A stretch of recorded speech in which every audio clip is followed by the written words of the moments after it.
आप देख रहे हैं लाख टके की बात। नमस्कार, मैं हूं अजय कुमार। सबसे पहले दिन भर की 10 बड़ी खबरें।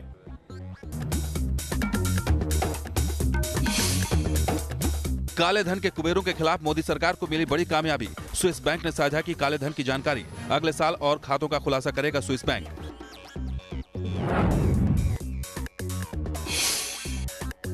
भारत पर आतंकी हमले की बड़ी साजिश का पर्दाफाश। जैश, हिजबुल और लश्कर को पाक सेना ने दी भारत के बड़े नेताओं पर हमले की जिम्मेदारी।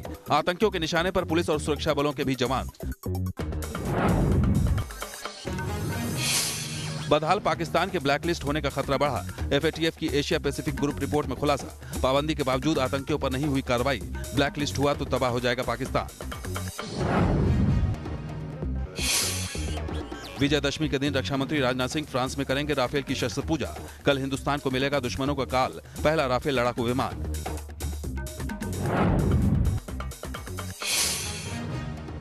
मुंबई के आर्य कॉलोनी मामले में प्रदर्शनकारियों की बड़ी जीत। सुप्रीम कोर्ट ने पेड़ों की कटाई पर लगाई रोक। महाराष्ट्र सरकार से मांगी रिपोर्ट। चेन्नई के मामलापुरम में चीनी राष्ट्रपति जिनपिंग के स्वागत की तैयारी। 11 अक्टूबर को पीएम मोदी और जिनपिंग में होगी मुलाकात। भारत चीन के बीच दूसरी सालाना बैठक में आ रहे हैं जिनपिंग।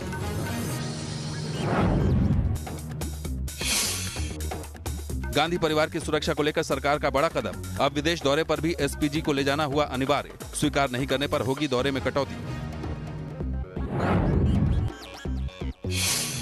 टीएमसी सांसद नुसरत जहां की दुर्गा भक्ति पर भड़के मौलाना। इस्लाम को बदनाम करने का लगाया आरोप। नुसरत ने कहा, कुछ लोगों का काम है नफरत फैलाना।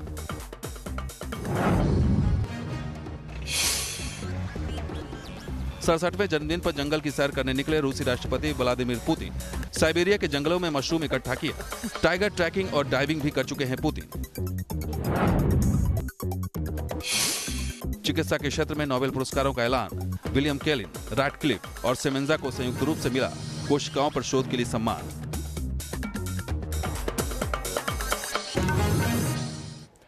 कल विजयदशमी के मौके पर शस्त्र पूजन एक परिपाटी और परंपरा है। ऐसे में भारत के रक्षा मंत्री राजनाथ सिंह फ्रांस में राफेल विमान का शस्त्र पूजन करेंगे और उसके साथ पहली राफेल विमान की डिलीवरी भी लेंगे। इसमें कोई शक नहीं है कि भारतीय वायुसेना के लिए राफेल न सिर्फ एक जरूरत है, बल्कि भारतीय वायुसेना के लिए राफेल वो शस्त्र भी बनने जा रहा है, वो अस्त्र भी बनने जा रहा है जिसके दम पर हम दुनिया के किसी भी देश के दांत खट्टे कर सकते हैं।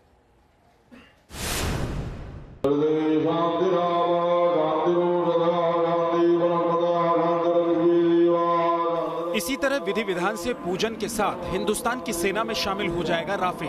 वो राफेल जो आसमान में हिंद का प्रहरी होगा और जमीन पर दुश्मन का शिकारी। राफेल की पहली खेप लेने के लिए रक्षा मंत्री राजनाथ सिंह फ्रांस रवाना हो चुके हैं। एयरफोर्स डे के मौके पर राजनाथ सिंह की मौजूदगी में वायुसेना को राफेल सौंपा जाएगा।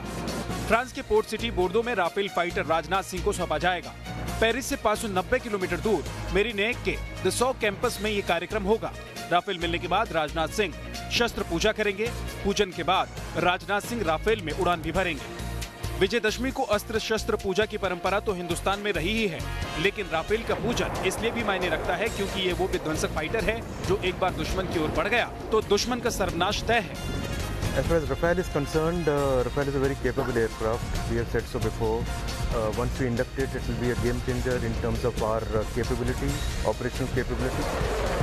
राफेल फाइटर को उड़ाने के लिए भारतीय वायुसेना के पायलटों की एक टीम फ्रांस में ट्रेनिंग भी कर चुकी है। मई 2020 तक फ्रांस से 36 राफेल विमानों की डिलीवरी पूरी हो जाएगी। खासकर भारत को मिलने वाले राफेल में मिट्योर और स्कैल्प जैसी मिसाइलें लगी हैं, जो राफेल को और भी मारक बनाती है। ये राफेल न्यूक्लियर हथियारों से भी लैस है। इसकी वजह से इंडियन एयरफोर्स की ताकत कई गुना बढ़ जाएगी। भारतीय वायुसेना राफेल लड़ाकू विमान को सबसे पहले हरियाणा के अंबाला और पश्चिम बंगाल में हाशिमारा में तैनात करने वाली है। दिल्ली से मधुरेंद्र कुमार के साथ टीम न्यूज नेशन। 2020 मई तक 4 राफेल विमान हिंदुस्तान के पास होंगे और अगले 2 साल में 36 के 36 राफेल विमान हमारे पास होंगे। इस बीच सुखोई MK-30 को भी आधुनिक बनाने की प्रक्रिया शुरू हो गई है और पहले चरण में जिस तरीके से अस्त्र शस्त्र और मिसाइल्स लगाए जा रहे हैं, यकीन मानिए भारतीय वायुसेना बिल्कुल नए अवतार में दिखाई देगी।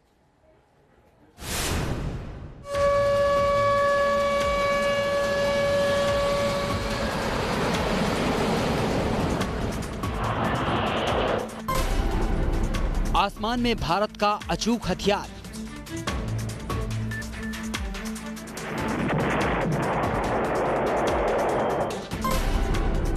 सुखोई के प्रहार से दुश्मनों में हाहाकार।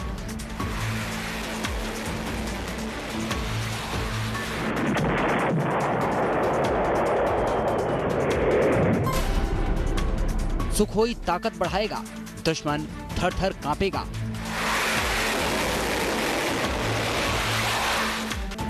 सुखोई 30 MKI विमानों को अपग्रेड कर शक्तिशाली रडार और हथियारों से लैस करने की योजना बनाई गई है। इनमें नए एवियाविक्स भी शामिल किए जाएंगे और इसे लेकर रूस से बात भी चल रही है। खबर है कि भारतीय वायुसेना रूस से 12 और सुखोई प्लेन खरीदने की योजना बना रही है ताकि क्रैश में बर्बाद हुए लड़ाकू विमानों की भरपाई की जा सके। फिलहाल वायुसेना के बेड़े में 250 सुखोई विमान हैं। सुखोई के अलावा 49 मिराज 2000 को भी अपग्रेड किया जाएगा। साथ ही 21 और MiG-29 जेट्स बनाने का भारत का प्लान है। एयरफोर्स डे से पहले हिंडन एयरबेस पर भी सुखोई ने अपनी ताकत की बानगी पेश की। एयर शो में करतब दिखाते ग्लोब मास्टर और 2 सुखोई विमान गुजरे तो लोग खुशी और हैरत से देखते रह गए। भारत में एक और फाइटर प्लेन को अपडेट करने की तैयारी हो रही है, जिसका नाम है मिराज 2000S। मिराज को दुश्मनों का काल कहा जाता है। बालाकोट में मिराज ने ही मिटाया था आतंकियों का नामो निशान। 26 फरवरी को सुबह 3:30 बजे 12 मिराज 2000 विमानों ने LOC पार कर बालाकोट में एक साथ 1000 किलो लेजर गाइडेड बम गिराए और नेस्तनाबूद कर दिए थे वहां मौजूद आतंकी और उनके ठिकाने। 2015 में फ्रांस ने भारत को अपग्रेडेड मिराज 2000 प्लेन सौंपे। इनमें नए रडार और इलेक्ट्रॉनिक सिस्टम लगे हैं, लेकिन अब इसे अपडेट कर इसकी ताकत और बढ़ाई जा रही है।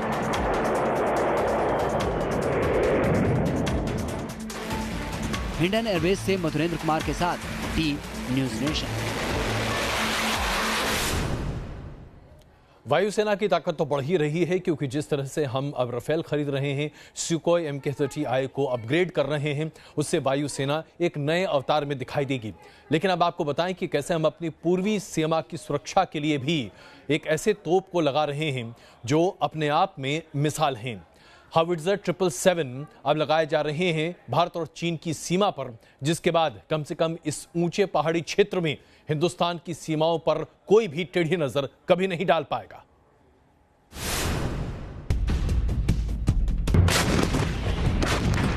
गरजती तोपें, आग उगलती होवित्जर, आसमान में मंडराते हेलीकॉप्टर,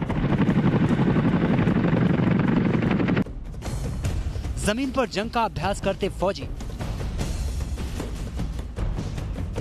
अरुणाचल प्रदेश में 6 हफ्ते तक चलने वाले युद्धाभ्यास में पहाड़ पर जंग का अभ्यास किया जा रहा है। इसी अभ्यास में अब चिनूक हेलीकॉप्टर्स के जरिए M777 अल्ट्रालाइट होवित्जर तोपों को पहाड़ों के शिखर पर पहुंचाया जा रहा है। मालवाहक C-17 ग्लोब मास्टर फौजियों और साजो सामान को पहाड़ पर उतारने का अभ्यास कर रहे हैं। सुपर हरक्यूलस और AN-32 के जरिए हजारों जवानों को पहाड़ की चोटियों पर पहुंचाया जा रहा है। ये सब उस हिम विजय युद्धाभ्यास के लिए किया जा रहा है, जिसमें अब पहाड़ों की हिफाजत में तोपें लगाई जाएंगी। युद्धाभ्यास के लिए प्लान बनाया गया है कि तेजपुर में तैनात 4थी कोर के जवान अरुणाचल की काफी ऊंचाई वाली पहाड़ी जगह पर पहुंचाए जाएंगे। इन्हें अपना इलाका बचाने का टास्क दिया जाएगा। फिर 17वीं कोर के करीब 2500 जवानों को एयरलिफ्ट करके चोटी पर पहुंचाया जाएगा, जो वहां तैनात जवानों से मोर्चा लेंगे। इस पूरे प्लान में पहाड़ की चोटी पर M777 अल्ट्रालाइट होवित्जर तोपों की तैनाती काफी अहम होगी, क्योंकि ये तोपें ऊंचाई और पहाड़ी इलाकों में भी बेहद मारक हैं। खबर है कि भारतीय सेना को 145 M777 अल्ट्रालाइट होवित्जर तोपें मिलने वाली हैं, जिनमें से ज्यादातर तोपों को पहाड़ी इलाकों में ही तैनात किया जाना है। इन तोपों की तैनाती के साथ साजो सामान पहुंचाने वाले चिनूक हेलीकॉप्टर्स भी पहाड़ों पर फौज की ताकत बढ़ाने में अहम किरदार साबित होंगे। Team news nation. और अब आपको दिखाते हैं रूस के राष्ट्रपति व्लादिमीर पुतिन का ये वीडियो, जिसमें आप देखेंगे कि जन्मदिन मनाने का तरीका अपने आप में कितना अनोखा है। 67 साल की उम्र पार कर चुके रूस के राष्ट्रपति व्लादिमीर पुतिन ने अपना जन्मदिन जंगलों में घूमते फिरते मनाया। दरअसल वो जंगल सफारी पर निकले थे, कभी मशरूम्स पकड़ रहे थे तो कभी साइबेरिया के जंगल में तमाम जानवरों को देख रहे थे। पुतिन का ये अवतार अपने आप में बताता है कि आज भी केजीबी स्पाई पुतिन अपने आप को उतने ही फिट रखे हुए हैं, हर तरह की किसी भी मुश्किल को पार करने में पूरी तरह से सक्षम हैं। कभी जिम में उनकी तस्वीरें सामने आती है, कभी युद्धाभ्यास करते हुए या फिर कराटे में। और आप राष्ट्रपति व्लादिमीर पुतिन की फिटनेस लेवल को देखें तो ये कतई नहीं कहा जा सकता कि किसी भी मामले में 67 साल के हो चुके हैं रूस के राष्ट्रपति व्लादिमीर पुतिन। भारत और चीन के बीच द्विपक्षीय बातचीत का एक नया सिलसिला शुरू होने जा रहा है, जिसकी पहली बुनियाद रखी गई थी वुहान में। लेकिन अब चीन के राष्ट्रपति शी जिनपिंग हिंदुस्तान की यात्रा पर आ रहे हैं। 11 तारीख को शी जिनपिंग हिंदुस्तान पहुंचेंगे और 24 घंटे तक वो हिंदुस्तान में रहेंगे, जिसमें से 7 घंटे प्रधानमंत्री नरेंद्र मोदी के साथ बिताएंगे 4 मुलाकातों के इस दौरान। सबसे बड़ी बात यह है कि भारत और चीन के बीच विवाद कई हैं, लेकिन एका भी है।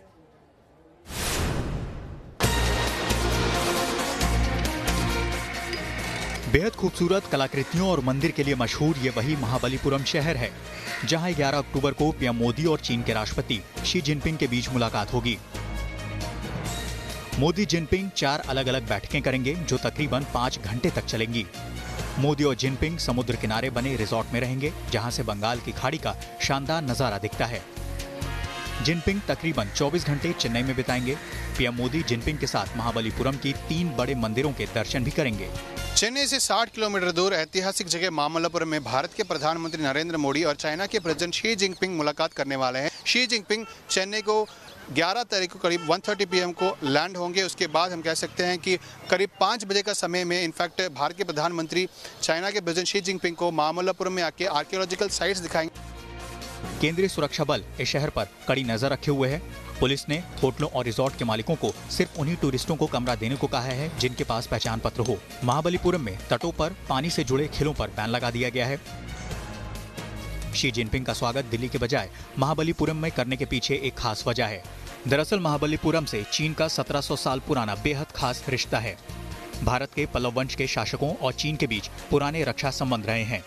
चीन ने तिब्बत से लगती सीमा को सुरक्षित रखने के लिए पल्लव वंश के राजाओं के साथ समझौते किए थे।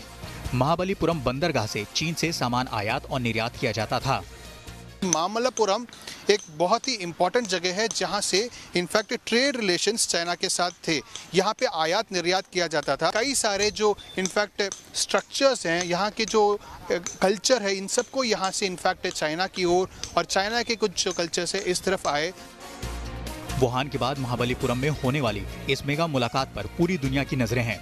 शिव प्रपंच, न्यूज नेशन, चेन्नई। जाहिर सी बात है, जब हिंदुस्तान अपनी सुरक्षा इतने बड़े पैमाने पर मजबूत कर रहा है, चीन के राष्ट्रपति के साथ मुलाकात कर रहा है, तो पाकिस्तान के लिए तो वाकई में ये एक ऐसा ही मसला है जैसे कि अपच हो जाए। तो पाकिस्तान हिंदुस्तान में आतंकवाद फैलाने की नित नई कोशिशें करता हुआ अब भटकल बंधुओं के जरिए हिंदुस्तान में आतंक की नई खेप की शुरुआत करना चाहता है। आइए आपको दिखाते हैं हमारी खास रिपोर्ट।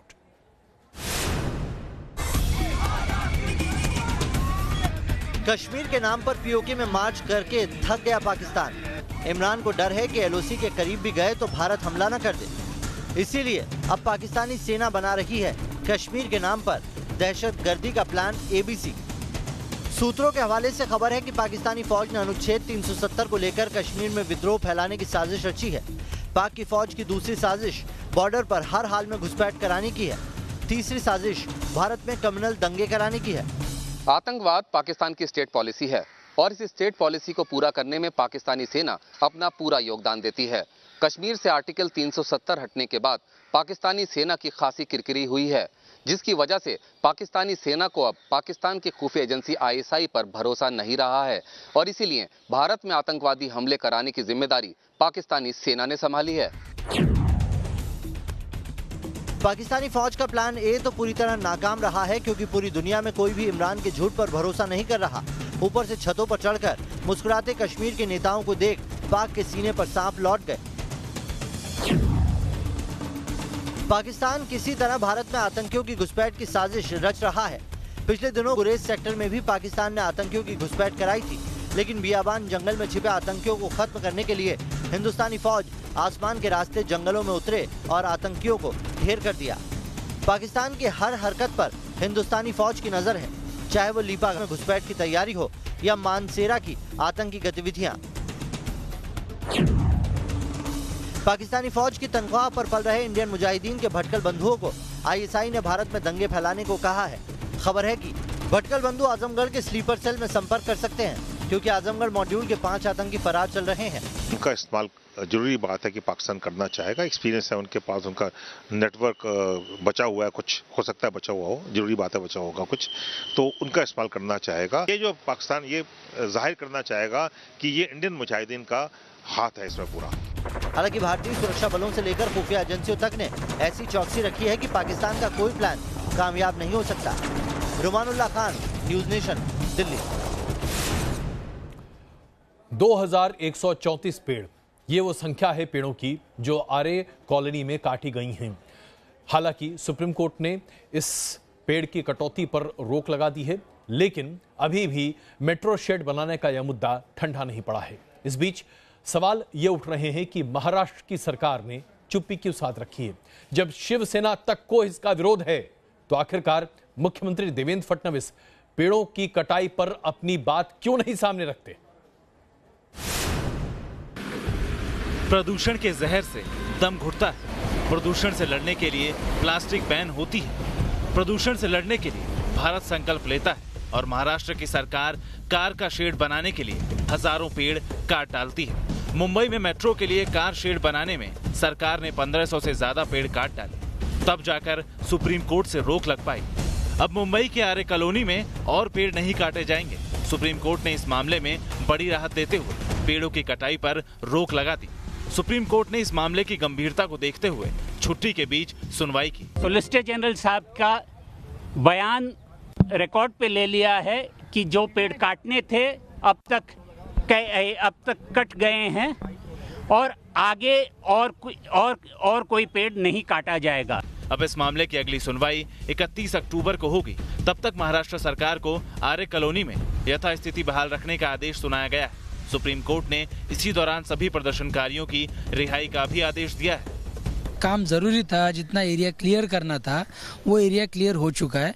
अब आगे की जो पेड़ कटाई है आगे तो करनी ही नहीं है, ऐसा स्टेटमेंट एक्सेप्ट करके कोर्ट ने कहा है कि पेड़ों की कटाई के बारे में आप यथास्थिति मेंटेन की। सुप्रीम कोर्ट के फैसले के बाद अब बाकी 1200 पेड़ों की कटाई रुक गई है। सरकार वहां 1500 पेड़ पहले ही काट चुकी है। आरे में मेट्रो शेड बनाने के लिए कुल 2700 पेड़ काटने की योजना है। इस वक्त हम उस जगह पर पहुंच चुके हैं जहां पर दरअसल पेड़ों की कटाई की गई है। देखिए किस तरह से यहां पर पेड़ों का अंबार जो है वो लगा हुआ है। काटे गए हैं पेड़ आरे के भीतर मेट्रो कार शेड के लिए। जस्टिस अरुण मिश्रा और जस्टिस अशोक भूषण की स्पेशल बेंच ने सरकारी वकील से पूछा कि अब तक वहां कितने पेड़ काटे जा चुके हैं। इस पर तुषार मेहता ने बेंच को बताया कि जरूरत के पेड़ काटे जा चुके हैं। फिलहाल तो आरे कॉलोनी में आरी रुक गई है। अब देखना होगा कि आने वाली 21 तारीख को होने वाली सुनवाई में कोर्ट का रुख क्या होगा। Team news nation. काले धन के खिलाफ लड़ाई में भारत को बड़ी कामयाबी मिली है। स्विस बैंक में जमा भारतीयों के काले धन से जुड़ी ये जानकारी का पहला दौर भारत को मिल चुका है। इन जानकारियों के आधार पर खाता धारकों की पहचान, खाते में कितने पैसे जमा हैं, इस तरह की तमाम जानकारी भारत सरकार को मिल चुकी है। हालांकि इस जानकारी को सार्वजनिक नहीं किया जाएगा, लेकिन इस जानकारी के आधार पर भविष्य में कार्रवाई जरूर की जा सकती है।